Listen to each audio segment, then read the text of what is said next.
Hey BookTube, this is Friday Reads.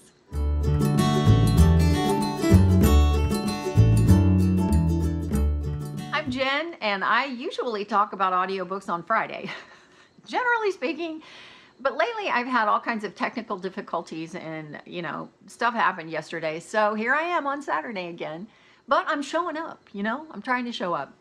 So let me just tell you about the stuff I read last week and the stuff I'm reading on into next week. I didn't think I finished that much stuff last week, and then I started looking at it and I thought, oh, some of that is because I had been reading a couple of things for a while and I ended up finishing them last week. The first of those was Avalon. I read this in print. It's by Mindee Arnett, and it is a great story. It's 5 teenagers in space who work for a mob boss, and he's kind of got them over a barrel. It's like they don't really have much other choice other than to work for him. And he wants them to go to an area of space that is kind of like, ooh, nobody wants to go there because people vanish and it's weird and oh, you never know, and steal a ship. So he tells them, don't go on the ship, just get the ship and bring it to me. And so they go into this area of space. Weird stuff starts to happen. The crew is tight, but I've heard some people compare this to Firefly, and I don't think that that was a fair comparison because, for one thing, the characters are much younger, and it's not nearly as funny as Firefly. Firefly is a TV show that was on for a short time with Nathan Fillion, and it should never have been canceled, suffice it to say. It was produced by and written by Joss Whedon, who has done several other things. So anyway.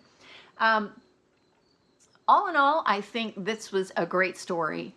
It ends up being what happens after they go to this area of space and find the ship. They do find the ship, and so it's everything that happens after that. Some of it is a little bit criminal, mob boss kind of, the mob generally related. Some of it is interpersonal relationships, and generally speaking, it's just a really fun ride. I love this cover. Isn't that gorgeous? I'm not sure if that's the ship or what it is, but I just think it's so pretty. I gave it, what did I give it? 4 stars. Really liked it. I'm looking forward to getting into the sequel. It's a duology with a novella. And my only problem with this was that it's not on audio.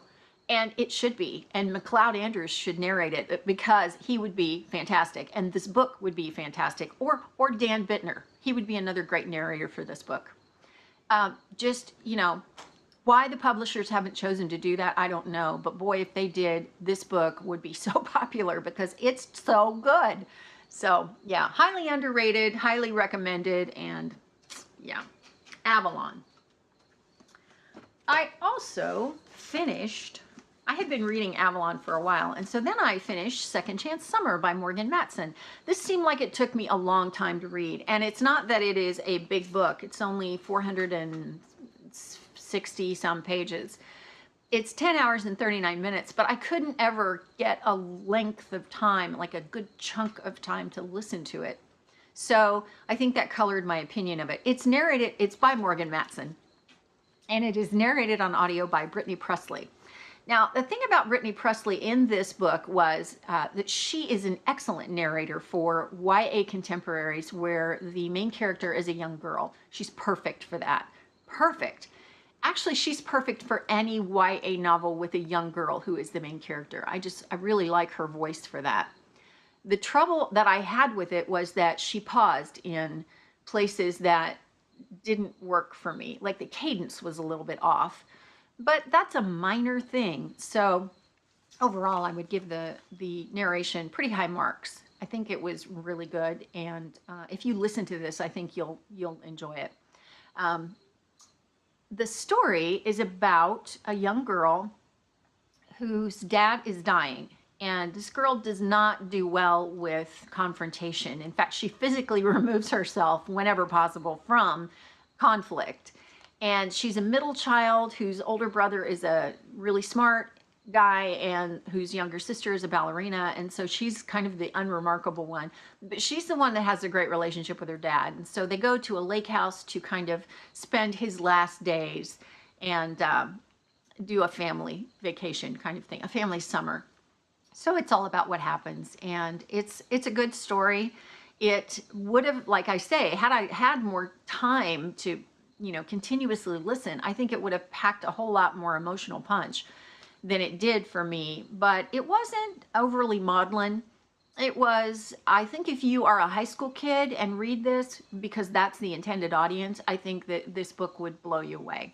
So, good book. I'm not that intended audience, but I still thought it was very good, and I gave it 4 stars, and that's really the high end of 3 rounded up. But like I say, good narration, good story, good book. I finished 2 books that I had started last weekend that were the final 2 books in a series by Tamra Bauman. It's the It Had to Be series, and they were It Had to Be Fate and It Had to Be Them. And these are both narrated by Kate Rudd, who is fantastic. I always enjoy Kate Rudd. I never, ever have any complaints about anything she narrates. She's just really good and one of my top favorite narrators. So if you ever hear her name that she's going to narrate a book and you intend to read it on audio, then you know what? You're in for a treat. These were, I could go on about the plot, but these just picks up 2 more side characters in this small town and and their drama. It's adult romance, and I loved it, and it was just what I needed at the time. So I gave each one 3 stars, which I generally do, and, I could read them for days. I really could. They were very enjoyable. And lastly, I picked up Emmy and Oliver, and this is by Robin Benway. It is narrated on audio by Phoebe Stroll, and I read this with Lisa, and it was great. I love reading things with her because she and I have great conversations about the books that we read. And we both wanted to read this because of the premise. Interesting premise. Let me first tell you about the narration. Phoebe Stroll was very good, and my only complaint with her was the fact that the production was a little off. I don't know who produced it. I'll put it on the screen here. You always know at the end they'll give you the credits for the performance. But the problem that I had was there were times when Phoebe Stroll would need to pause and she would go, and you could hear her doing that. They didn't cut that out in the production, in the final production. And I'm not sure why they didn't, but that drew me out of the story. It bugged me. It was like, I don't know, it was a sound that bugged me. And she was just catching her breath. But, I don't know. It just bothered me. But other than that, the narration was really good. I usually like Phoebe Stroll. I can say that she's always good, and she was good in this. This story is all about Emmy and Oliver. Emmy and Oliver, who are childhood friends, and when they are 7 years old, Oliver's dad and mom are divorced, and Oliver's dad picks him up from school one day and kidnaps him, and he's gone for 10 years. So this has a huge impact on the neighborhood where they live in California, in that all the parents are scared, thinking that this could happen to their kid. So they tend to be a little overprotective. Okay, that right there, saying that is the understatement of the century when it comes to this book, because these parents were ridiculous. I mean, I'm a parent and I am concerned about children, my children in particular. And, even I had preemies who were on breathing machines when they came home, and I was afraid, but I wasn't this afraid. This is ridiculous. But, in fairness to them, Emma was an only child, and Oliver was an only child, but when he returns 10 years later, he has 2 younger sisters, side characters that are very entertaining. So it's the story of when Oliver comes back 10 years later, they find him and they bring him home, and how he reacclimates to the place where he started out. Didn't grow up, but started out. So really interesting dynamic, great premise for a story, but I had some problems with it. First of all, these parents, like I say, were so ridiculously overprotective. And these 2 characters, Emmy and Oliver, didn't react, I think, the way that normal high school kids would react. Like, it was not a fair representation of that at all. And there were times that their characters would, you would think they were one way, and then they would kind of betray that and be another way.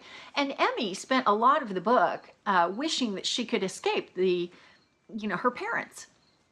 But when it came to actually doing that, she was afraid. And so I think that, you know, it was a conflict going on with regard to the personality of the character in a way that wasn't advantageous to the story. It didn't help the story, but at the same time, it makes sense that she would have been that way because she was so protected in her life.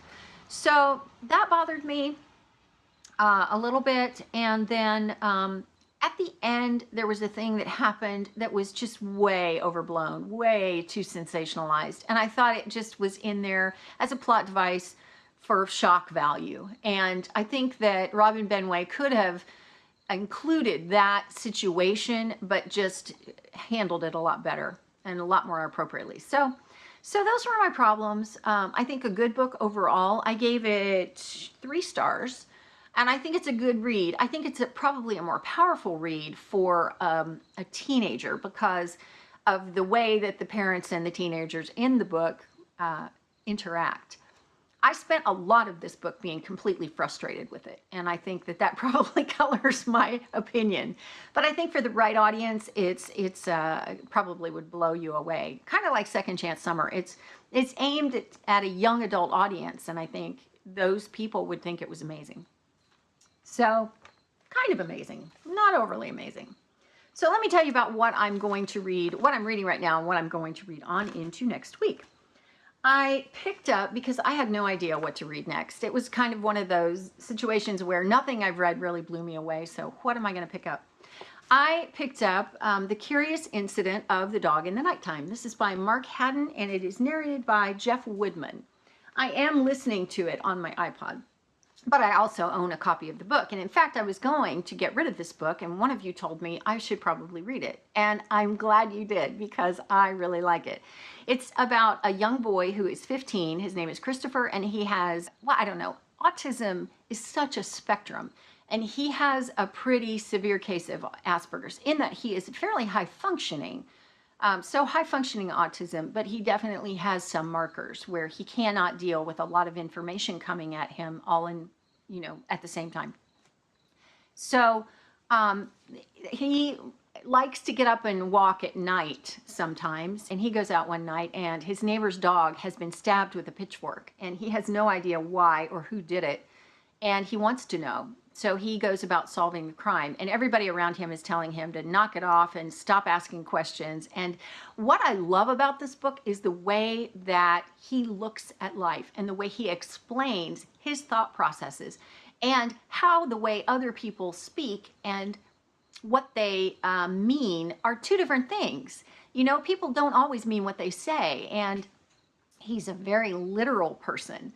And he's also very logical. So I love the whole explanation of the thought process. I mean, it just completely entertains me. I think some people find it amusing. I didn't really find it, or I'm not finding it amusing as much as fascinating. So I think that also for people who are not interested in that or don't appreciate that, I think that, you know, it probably gets tedious. But, you know, not me. It's a fairly short book. I think it's only 6 hours listening time, and that's if you don't speed it up. So I've not got very much to finish on that. I'm listening to that on this and thoroughly enjoying it. And I'm also going to pick up the novella that goes with Avalon, which is Proxy. And I'm not clear whether this is a prequel or a 1.5 book, but it's one of the 2. And it's a quick novella just having to do, it's set in that universe with Avalon that I read last week. And yeah, it's just more information about that. And after I finish that, I'm going to pick up the sequel, which is Polaris. Really, actually looking forward to this. And these covers, God, they're so pretty. Mindee Arnett writes this once again, so I'm going to pick that up. On my non-romance iPod, I have 2 things going. One is Rippler by Cidney Swanson, and it is book 1 in the Ripple series. It's narrated on audio by Sarah Mollo-Christiansen, and initially I had this on my Swim iPod, which I'm going to take off because I started listening to it last night when I was in the pool, and oh my gosh, this woman speaks so slowly. And I thought, come on. So, fortunately, I can speed it up when I listen to it on one of my old iPhones / iPods. So, good story about a girl who can turn invisible, and it's a genetic condition that she has, and right from the get-go, the action starts in that this happens to her. A friend of hers from school is able to recognize what it is. She doesn't know why, but there's something about him. And there are bad guys who are after people who have this medical condition, and there are allusions to Nazi war experiments that were done on children. So there is a whole lot going on with this book. It has a lot of potential. And Sue Morrow from Sue's Book Nook has read a lot of Cidney Swanson's writing, and she says she's so good. She just raves. So I'm looking forward to it. I think it's going to be good. It's just something I had on my iPod for a long time. I've been sitting in my iTunes and I haven't read it. So I thought, maybe now's the time. The other thing I have going is Nyxia. This is by Scott Reintgen, and it is narrated by 2 narrators. I don't know if it's 2 points of view yet or not, but it's Sullivan Jones and Dominic Hoffman. And what I love about this book is the fact that early on, one of the protagonists, or the main character, I don't know if there's going to be another main character or not, but the main character is a kid who is speaking, and he's in a group of other kids, and he makes reference to another kid in the group, and he says he's black, but not like I am. And what he's referring to is this person is like biracial or of some other culture, like I'm assuming like Indian or Middle Eastern of, some way, but not black like he is. And the thing is, this narrator is clearly black. I can hear it. And to be fair, I don't mean to sound like prejudicial about this at all. It's just an observation that I've made that black people sound different than everybody else. I mean, they sound different than Asian people or Hispanic people or, Native American people or white people. There is, I think, a physiological difference in the way that sound comes out. And I think that this particular situation, it's so good. I'm going, yes, publisher, I don't know who you are, whoever cast this, but thank you for assigning the right voice with the right character. I'm so thrilled about that. So I'm really enjoying it. The premise is that there's a planet with an indigenous population that hates people from Earth, and in particular, a corporation that has found out that on this planet there is this substance called Nyxia, and it's valuable. And this population on the planet, although they hate people from Earth, they value children really highly.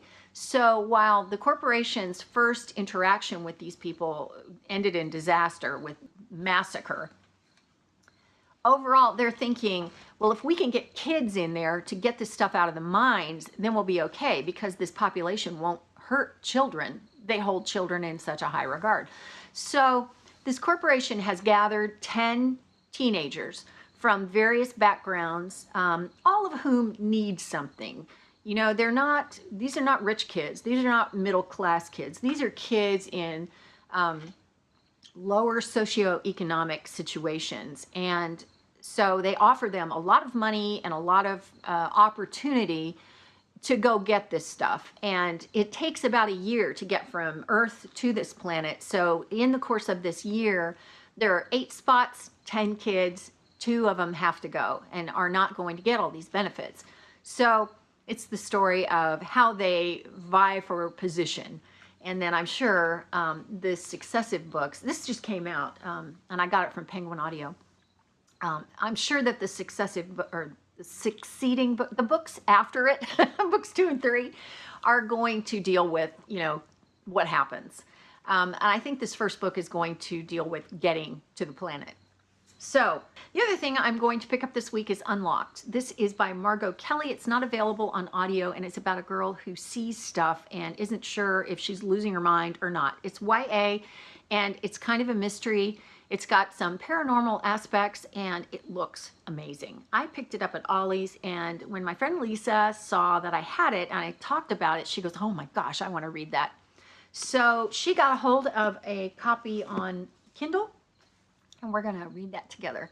So I'm looking forward to that. And that is my weekend. Now, I've talked about a lot of books here, so if you've read any of them, I'd love to know what you thought of them. And of course, you know, I always love to talk to you in comments and hear what you're reading. So let's do that. And that's it for now. So have a great weekend, and I will see you next time. Thanks for watching.